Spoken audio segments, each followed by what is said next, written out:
All these devices that you feed your data in makes it open to risks. The government says that to protect this personal data, it has introduced the Digital Personal Data Protection Bill in the Lok Sabha. So let's understand how the bill that has been tabled changes how our data will be used and what are the concerns with the bill.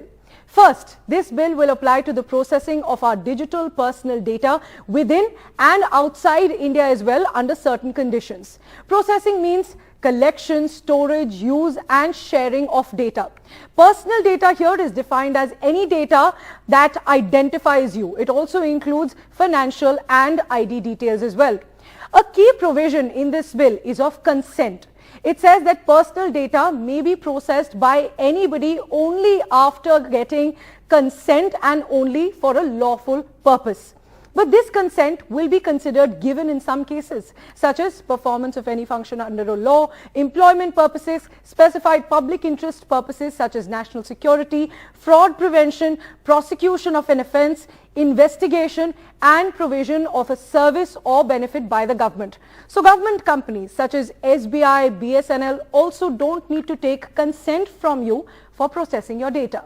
Next, it gives the power to the government to be exempt from any data protection provisions on the grounds of national security, maintenance of public order among other conditions. So this raises the concern about right to privacy, as some of these grounds can be ambiguous and critics say that personal data could be used for surveillance in the name of national security. Next, who has the responsibility to keep data safe under this bill? Data fiduciaries. These are individuals or groups that determine the purpose and means of processing any personal data. For example, Google is one such entity. So such entities are obligated to keep your data secure and delete data once its purpose has been met according to this bill. Next, the bill gives us all the right to information to know what personal data of ours is being processed, for what activities and where all has it been shared. So you can ask data fiduciaries for this information. It's important at a time when several companies such as Facebook have been fined for mishandling and sharing data without consent.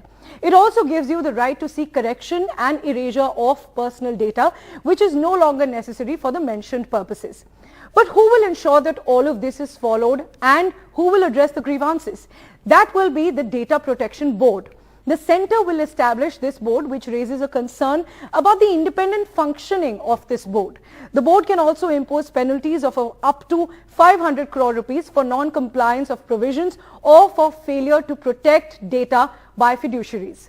Now, another important point, the centre gets the power to notify countries or territories outside India to which these data fiduciaries can transfer our data. Lastly, a concern for the Right to Information Act. The Data Protection Bill gives public authorities a blanket exemption from disclosing any personal information by omitting a section. Now, this has raised a concern on whether this provision can be used by officials to not share crucial information in the name of privacy. Now, with all these highlights, the bill has been tabled after being in the works for 5 years.